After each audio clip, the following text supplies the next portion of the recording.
आइए। अरे जरा संभाल के, ये जो है ना थोड़ा सा बस ये दिक्कत है यहाँ पे, बाकी हमारी लॉज में कोई दिक्कत नहीं है। जो भी आदमी यहाँ आता है वो यहीं रुकता है आके, क्योंकि ये एकदम गंगा घाट के किनारे है हमारी लॉज, और बाकी किसी भी होटल या दूसरे लॉज से बहुत बढ़िया है एकदम। अरे दरवाजा कैसे खुला हुआ है? आइए सर, आइए। देखिए कितना साफ सुंदर रूम है, और यहाँ पे पास में ही गंगा किनारा भी है। और यहाँ से जब आप बाहर जाएंगे तो सारी चीजें आराम से मिल जाती हैं आसानी से। चलो चलो यार, चलो लेट्स गो।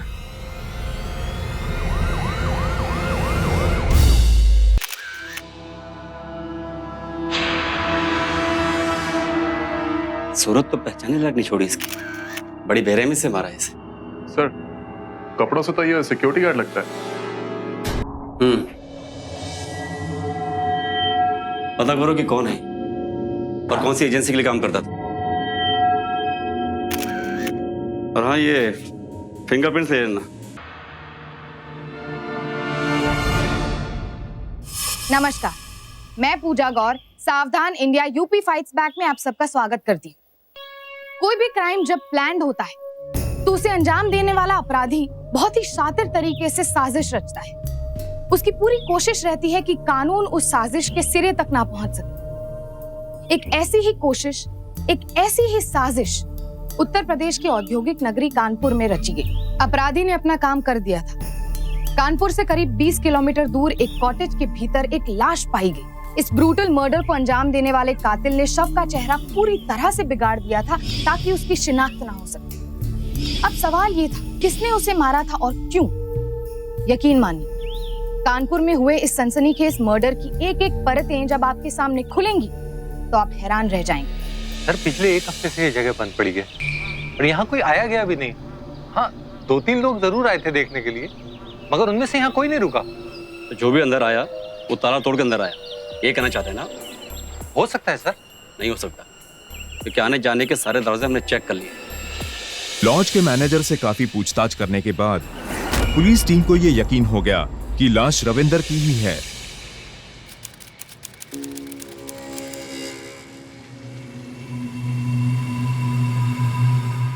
क्योंकि मैनेजर के कहे अनुसार रविंदर की गर्दन पर वही सन का टैटू था जो लाश के गर्दन पर पाया गया है। और रविंदर, ये क्या है? ऐसे ड्यूटी करते हैं? ये शर्ट के बटन बंद करो अपने। ड्यूटी का मेरे बटन के खुले होने से क्या लेना देना? सिक्योरिटी में नौकरी करते हो, कोई गुंडे मवाली नहीं हो। अगर ये ऐसे ही शर्ट के बटन खोल के ड्यूटी करनी है ना, तो अभी इसी वक्त नौकरी छोड़ के चले जाओ। अच्छा अच्छा, भड़कते क्यों हो साहब? लो बंद कर लेता हूँ, मैं लगा लेता हूँ। ये लो। अब ठीक है, और नौकरी कायदे से करो वरना निकाल के बाहर कर दूंगा। जी सर।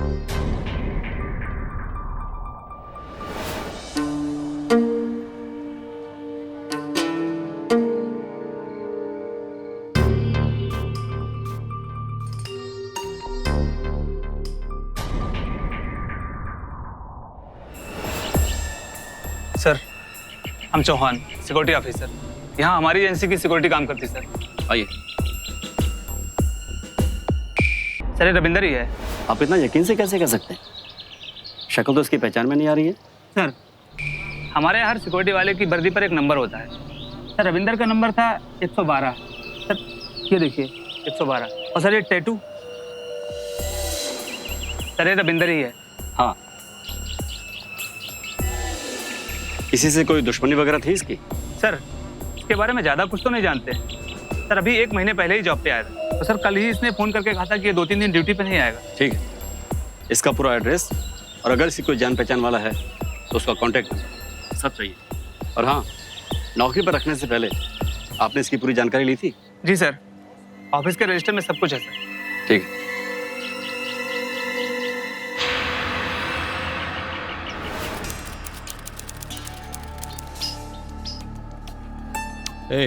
इधर आओ। ये सुखीराम का घर कहाँ पड़ेगा? ये वाला है, चलो।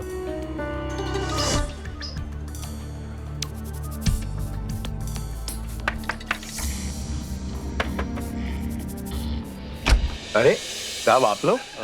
रविंदर रविंदर मिल गया?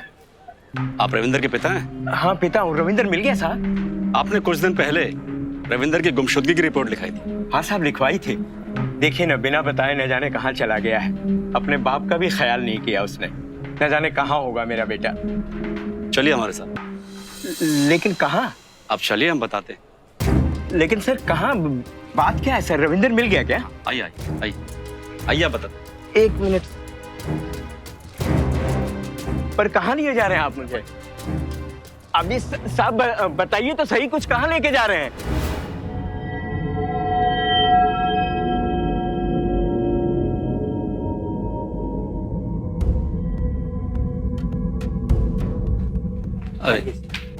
आइए सुखराम जी, अंदर चलते हैं। सर मैंने पहले भी बताया ना आपसे, मैं वहाँ क्यों जाऊँ सर?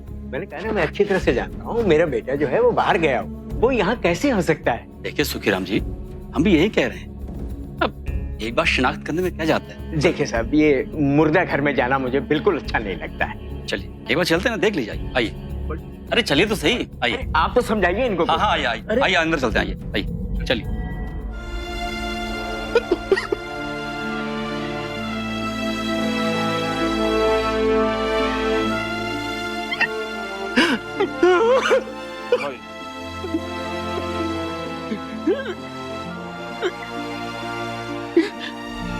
शुक्ला, इन्हें बाहर लेके जाओ। Doctor, yes sir. बॉडी की आइडेंटिफिकेशन के लिए टैग पर लिखना Ravinder son of Sukhiram. Okay. और हाँ शुक्ला, बॉडी से फिंगरप्रिंट्स ले लो। जी सर। हवलदार, गाड़ी निकलो आप, हमें मर्डर की जगह पे जाना है और वहां कुछ पूछताछ करनी है।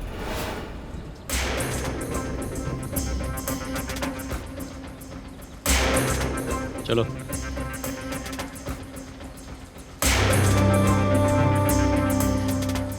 क्यों, पानी बनाता है या यहाँ वहाँ नजर भी रखता है? अरे साहब, काम से फुर्सत नहीं मिलती तो मैं इधर उधर कहाँ देखूंगा। अच्छा बेटा, पुलिस वाले को बेवकूफ़ बना रहा है।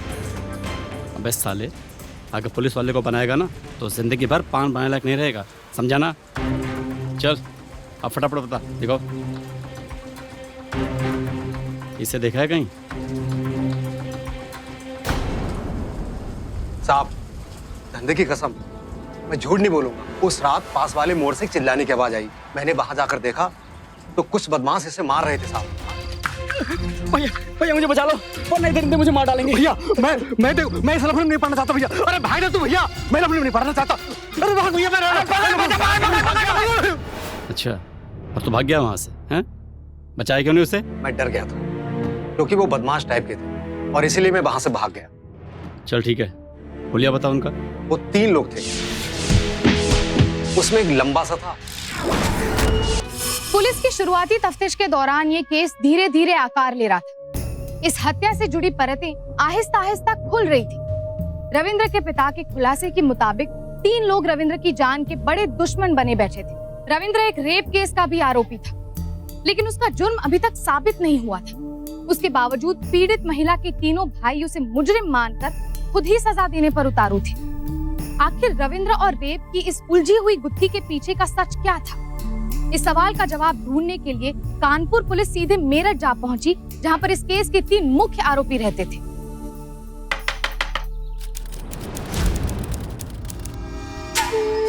क्या नाम है तेरा? क्या हुआ? अबे नाम बोलना। रंजीत। कौन है? अबे पुलिस है, दिखता नहीं क्या? आजकल खाकी वर्दी पहन के बहरूपे भी अपने आप को पुलिस वाला कहते हैं। ज्यादा बोल मत, हाँ? चुपचाप थाने छोड़ देना। क्यों? अबे चल कहाँ ले जा रहे हो मेरे भाइयों को? खाकी वर्दी क्या पहन ली है, जिसको मर्जी उठा लोगे? एक कंटाप मारूंगी ना तो सारी पुलिसगिरी यहीं निकल जाएगी। संभालो, संभालो और तलाश लो, चलो। और कोई घर के अंदर घुसा ना तो एक एक के आँख कान निकालूंगी मैं। कोई भी घर में घुसा तो सबको मारूंगा पकड़ करके।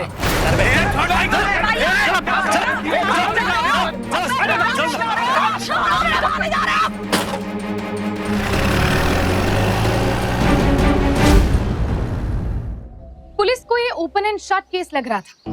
उन्हें पूरा यकीन था कि जिस हथियार से हत्या हुई है उस पर सपनप्रीत के तीनों भाइयों में से किसी की फिंगरप्रिंट्स जरूर मिल जाएगी। लोकल मीडिया में भी इस हत्याकांड को सुर्खियां मिल गई थी। सुखीराम को उसके बेटे को खोने का बहुत दुख था, लेकिन उसकी मौत के साथ उस पर लगे रेप केस को भी बंद कर दिया गया था। इंस्पेक्टर पाठक की पहल से सुखीराम को मिलने वाले हर्जाने की कार्यवाही भी शुरू हो चुकी थी। रविंद्र के हत्यारों के खिलाफ कोई सबूत मिले या फिर सुखीराम को उसकी मौत का हर्जाना मिले, उससे पहले ही इस केस में एक नया मोड़ आ चुका था। इंस्पेक्टर साहब, जो मरा है वो रविंद्र नहीं, मेरा बेटा सूरज है। क्या? हाँ इंस्पेक्टर साहब, मेरा बेटा सूरज था। देखिए माँ जी, वो रविंदर ही था। उसके पिता ने खुद उसकी पहचान की। नहीं इंस्पेक्टर साहब, वो मेरा बेटा सूरज था। कल अखबार में मैंने जब उसकी लाश की फोटो देखी ना, तभी मैंने उसे पहचान लिया था। इंस्पेक्टर साहब, वो मेरा बेटा सूरज है। 1 हफ्ते से वो गायब था। आपने उसकी गुमशुदगी की रिपोर्ट लिखाई थी?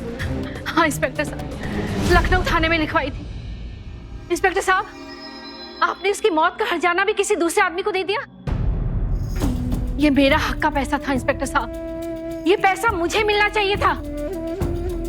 आप सिर्फ हर्जाना लेने के लिए किसी और के बेटे को अपना बेटा बता रही हैं? चलिए जाइए यहाँ से। नहीं इंस्पेक्टर साहब, जाइए यहाँ से। नहीं जाऊंगी मैं। हवलदार, मैंने अपना जवान बेटा खोया इंस्पेक्टर साहब। मैं उसके हक का पैसा किसी और को हड़पने नहीं दूंगी। जज साहब, जिस हथियार से रविंदर का खून हुआ है उस पर मेरे क्लाइंट्स पुनीत, दलजीत और रंजीत, इन तीनों के उंगलियों के निशान नहीं है। पुलिस तो अपने थ्योरी के आधार पर ही दोषी मानती है, इसलिए अदालत से मेरी विनती है कि वो मेरे तीनों क्लाइंट्स की जमानत मंजूर करें। ये अदालत दलजीत, पुनीत और रंजीत की जमानत मंजूर करती है। साथ ही उन्हें हिदायत देती है कि बिना अदालत की मंजूरी के ये शहर छोड़कर कहीं न जाए। The court is adjourned.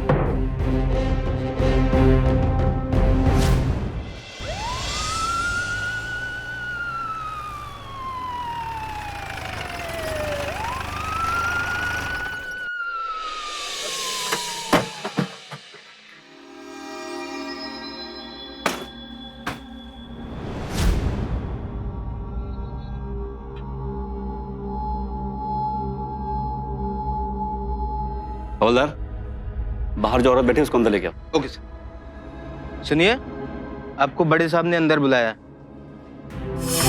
साहब, जिस रात मेरे बेटे का मर्डर हुआ था उसके 1 दिन पहले ही वो गायब हुआ था। उसके गले में सूरज का चित्र बना था साहब। इंस्पेक्टर साहब, ये मेरा बेटा सूरज ही है साहब। आपका बेटा इस रविंदर को जानता था क्या? हाँ साहब, पिछले साल मारपीट के इल्जाम में लखनऊ जेल में बंद था, तब मिला था उसे ये रविंदर।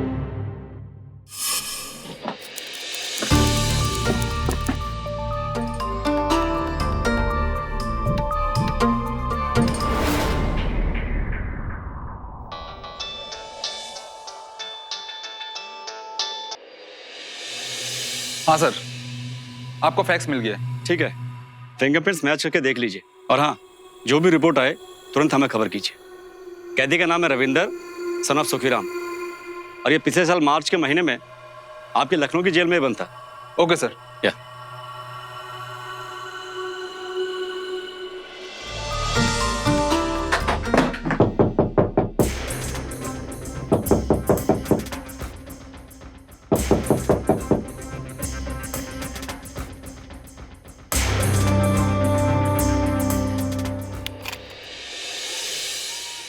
अरे सर, आप लोग आइए सर, आइए आइए आइए आइए।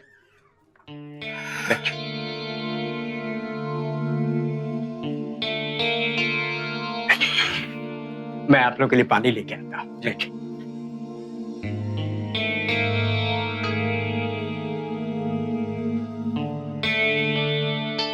ये लीजिए पीछे।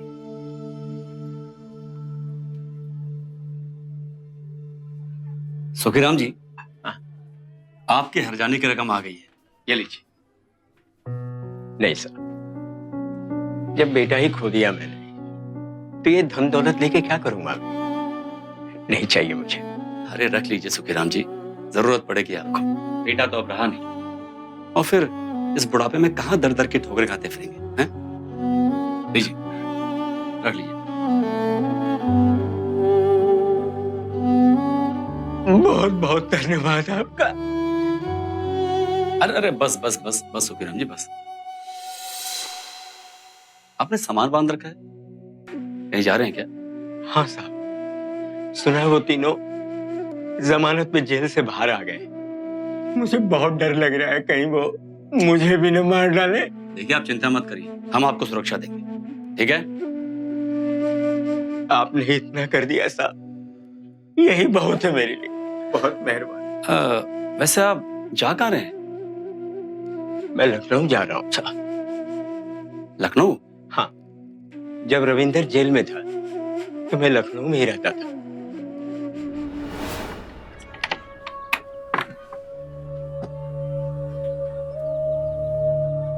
अच्छा साहब, बहुत बहुत मेहरबानी आपकी, आप लोगों ने मेरी मदद की। देखिए सुखीराम जी, कभी भी कोई तकलीफ हो या अगर वो तीनों भाई आपको फिर से परेशान करें तो आप हमें फोन कर दीजिएगा, ठीक है? जी। अच्छा चलूं मैं? अच्छा।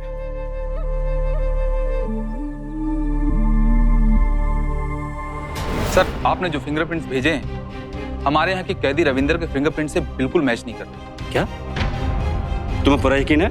हाँ सर, हमारे यहाँ रिकॉर्ड में रविंदर के फिंगरप्रिंट्स बिल्कुल अलग। अच्छा, वो पिछले साल मार्च के टाइम पे आपकी जेल में कैदी था ना, सूरज भारद्वाज, उसके फिंगरप्रिंट्स इस फिंगरप्रिंट से मैच करके देखो। Okay sir.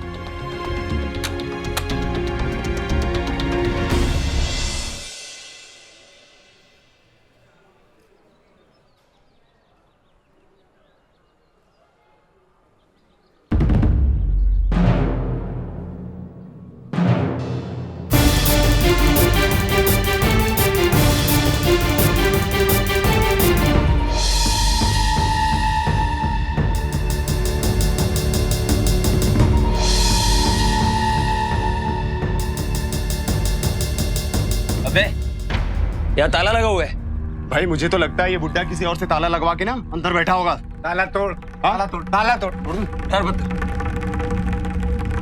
मारे, चल चल, मार मार, चल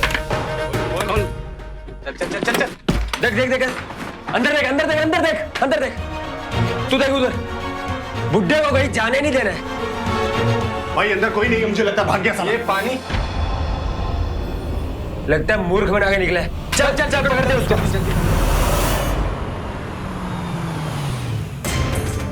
एक मिनट भाई, रुको रुको, आप लखनऊ की तरफ जा रहे हैं? हाँ चल रहे हैं। तो भैया हमको भी साथ ले लेना, जो बोलोगे वो दूंगा। बैठिए। अच्छा अच्छा, रोको रोको भैया, रोको।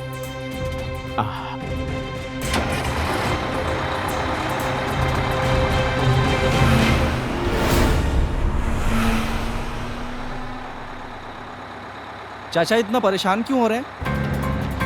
अरे भैया क्या बताएं यार, 3 बदमाश मेरे पीछे पड़े हुए हैं। बहुत ही खतरनाक गुंडे हैं वो। उन लोगों ने मेरे बेटे को भी मार दिया, उसी के डर से मैं भाग रहा हूँ।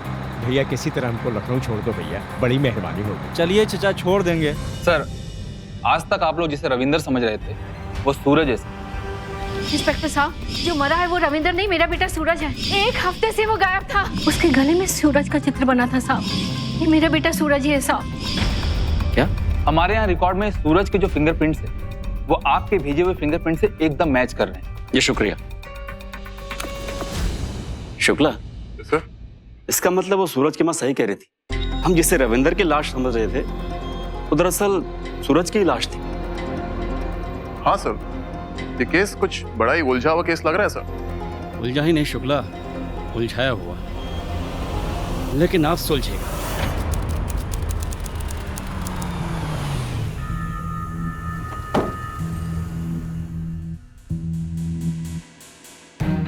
ले भैया राम दुलारे, बड़ी मेहरबानी तेरी, भला हो तेरा। ठीक है ठीक है। हाँ हाँ ठीक है चाचा।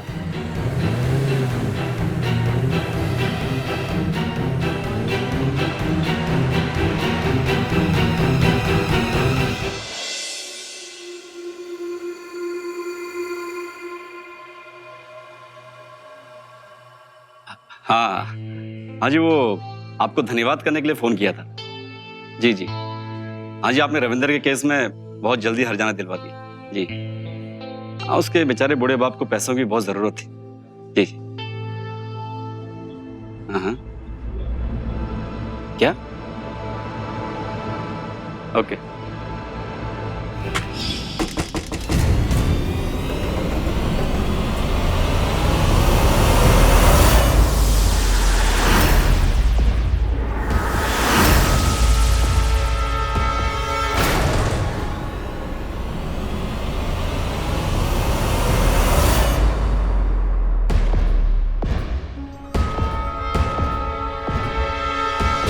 दरवाजा खोल गए। चल यहाँ से, बेवकूफ समझा पुलिस वाले को, हैं? चल चल। जी सर, तो दोनों को हिरासत में ले लिया है सर।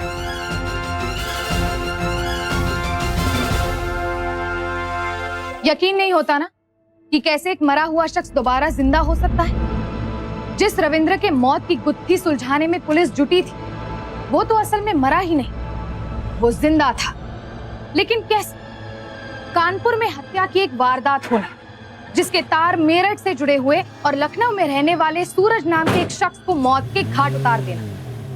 इन तीनों शहरों के बीच उलझी इस मर्डर मिस्ट्री का आपस में क्या कनेक्शन था? क्यों सूरज को इस साजिश का शिकार बनाया गया और क्यों रविंद्र ने जिंदा होते हुए भी खुद को मरा हुआ साबित करने की शातिराना चाल चली? रविंद्र की गिरफ्तारी के बाद चौंकाने वाले ये सारे सवाल अदालत में इंसाफ की कसौटी पर कसे जाने लगे।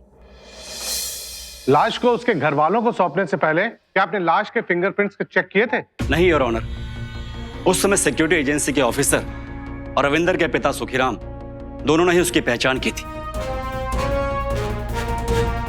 उस समय हम ये समझ ही नहीं पाए कि ये लाश रविंदर की नहीं बल्कि सूरज की थी, और ये सारा प्लान रविंदर का ही था। रविंदर पिछले 6 महीने से एक रेप के चार्ज में लखनऊ की जेल में बंद था, और वहीं उसकी दोस्ती सूरज के साथ हो गई थी। अबे टैटू बड़ा मस्त है तुम्हारा। हाँ, सूरज नाम है हमारा, तो सोचा सूरज नाम का टैटू भी बनवा लूं। सुना बड़ा दर्द होता है टैटू बनवाने में। हाँ भाई, दर्द तो होता ही है। उसी समय रविंदर के दिमाग में यह खतरनाक प्लान आया। उसने तय कर लिया कि उसकी हर प्रॉब्लम जल्द से जल्द सॉल्व हो जाएगी अगर वो सूरज को मार दे और उसे अपनी पहचान दे। इसलिए जेल से निकलते ही उसने सबसे पहले सूरज जैसा हूबहू टैटू बनवाया।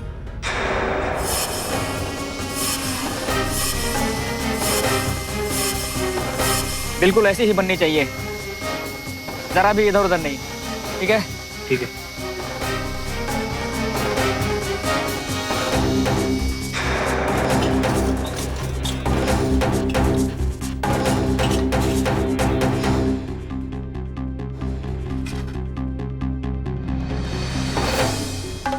रविंदर भैया, हमारी नौकरी का क्या हुआ?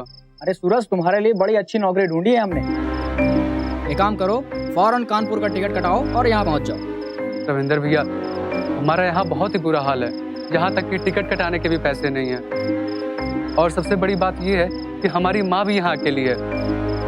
अगर हो सकता है तो हमारे लिए यहीं लखनऊ में ही नौकरी ढूंढ दीजिए, आपकी बहुत ही मेहरबानी होगी। अरे यार, इतनी मुश्किल से तो इतनी अच्छी नौकरी ढूंढी है तुम्हारे लिए।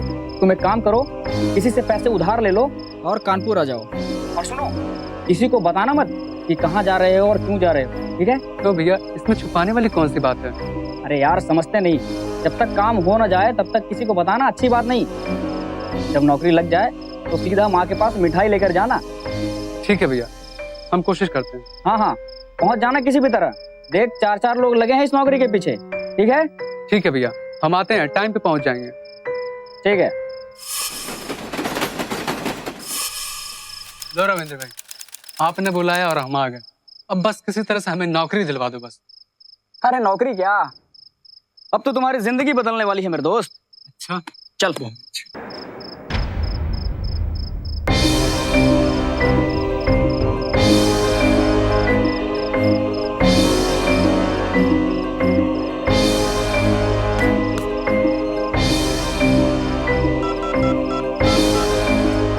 सूरज, तू 15 मिनट में यहाँ आ जा।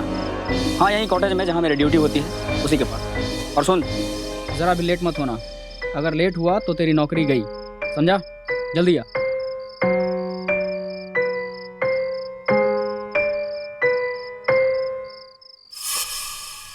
कैसी अजीब मुर्दानी सी जगह पे रविंदर भैया ने बुला लिया है। यहाँ पे तो दूर दूर तक कोई भी नहीं दिख रहा है। रविंदर भैया ने ऐसी भूतिया जगह बुला लिया है, नौकरी दिलाने के लिए बुलाए हैं या जान लेने के लिए?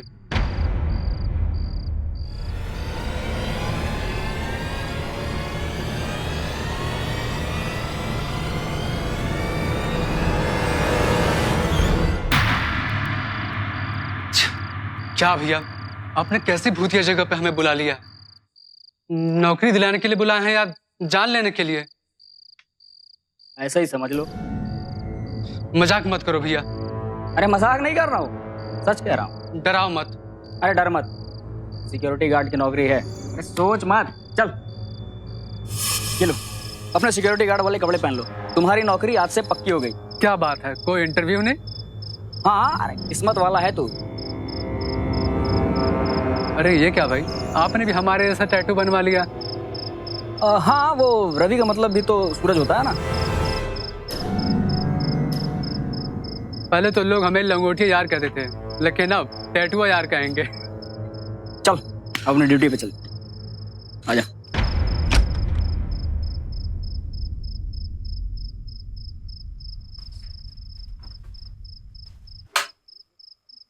जा ड्रेस चेंज कर ले।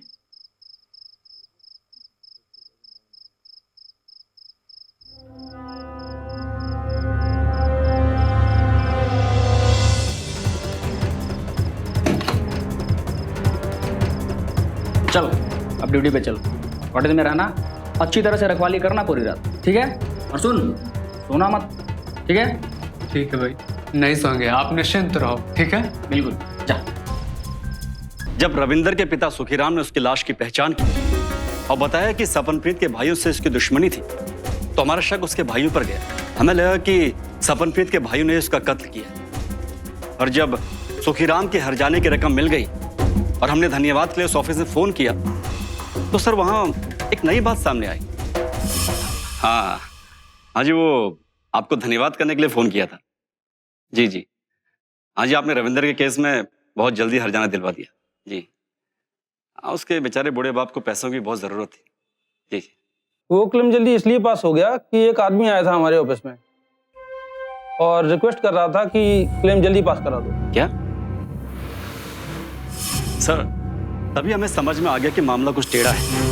एक तरह तो सुखीराम हर्जाने की रकम नहीं ले रहा था। नहीं, जब बेटा ही खो दिया मैं, तो ये धन दौलत लेके क्या करूंगा? और दूसरी तरफ कोई कंपनसेशन ऑफिस जाकर क्लेम को जल्द से जल्द लेना चाहता था। इसलिए मैंने सूरज की माँ को अपने पास बुला लिया। उसके गले में सूरज का चित्र बना था साहब। इंस्पेक्टर साहब, ये मेरा बेटा सूरज ही है साहब। और हाँ योर ऑनर, तभी हमें शक हो गया और हमने दोनों के फिंगरप्रिंट्स जांच के लिए लखनऊ फैक्स कर दी। और तभी हमें पता चला कि मरने वाला सूरज ही था, रविंदर नहीं। और हाँ, 2 पुलिस वाले सादी वर्दी में हमने सुखीराम के पीछे लगा दिया। और जैसे ही सुखीराम कानपुर से लखनऊ पहुंचा, हमने रविंदर को भी दबोच लिया।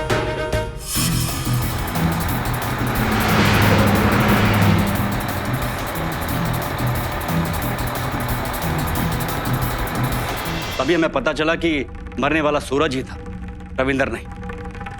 और हाँ, 2 पुलिस वाले सादी वर्दी में हमने सुखीराम के पीछे लगा दी। और जैसे ही सुखीराम कानपुर से लखनऊ पहुंचा, हमने रविंदर को भी दबोच लिया।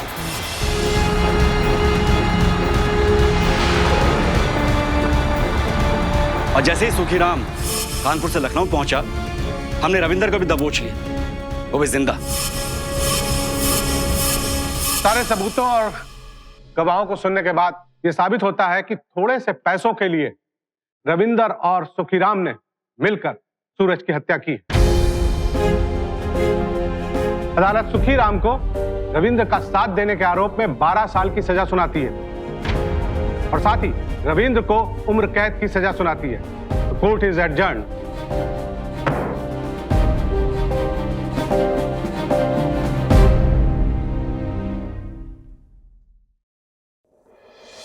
रविंद्र ने एक तीर से 2 शिकार करने की कोशिश की, लेकिन उस तीर से वो खुद भी शिकार हो गया। खुद पर चल रहे रेप केस को बंद करवाने के लिए उसने एक दूसरे अपराध की साजिश रच ली, लेकिन अपराध के इस चक्रव्यूह में वो इस कदर फंसता चला गया कि अब उसकी सारी जिंदगी जेल में गुजरेगी। रविंद्र के पिता को इस साजिश में उसका साथ देने के लिए धारा 120B के तहत 12 साल की सजा सुनाई गई।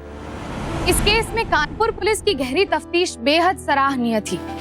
यूपी के 3 अलग अलग शहरों की पुलिस का आपसी कोऑर्डिनेशन इस केस को क्रैक करने में बेहद कारगर साबित हुआ। अपराध के लिहाज से ये केस बिल्कुल सीधा नजर आ रहा था, लेकिन जैसे जैसे पुलिस ने अपनी तफ्तीश को आगे बढ़ाया, इस केस की परतें एक एक कर खुलने लगी। पुलिस की पैनी नजर और गहरी तफ्तीश की बदौलत गुनहगार आखिरकार उसके असल ठिकाने तक पहुंच ही गया। आज के लिए बस इतना ही। अब मुझे इजाजत दीजिए। कल फिर मिलेंगे जुर्म से जंग की ऐसी ही बेमिसाल कहानी के साथ। तब तक के लिए सावधान इंडिया, यूपी फाइट्स बैक। जुर्म से जंग जारी है, अब यूपी की बारी है।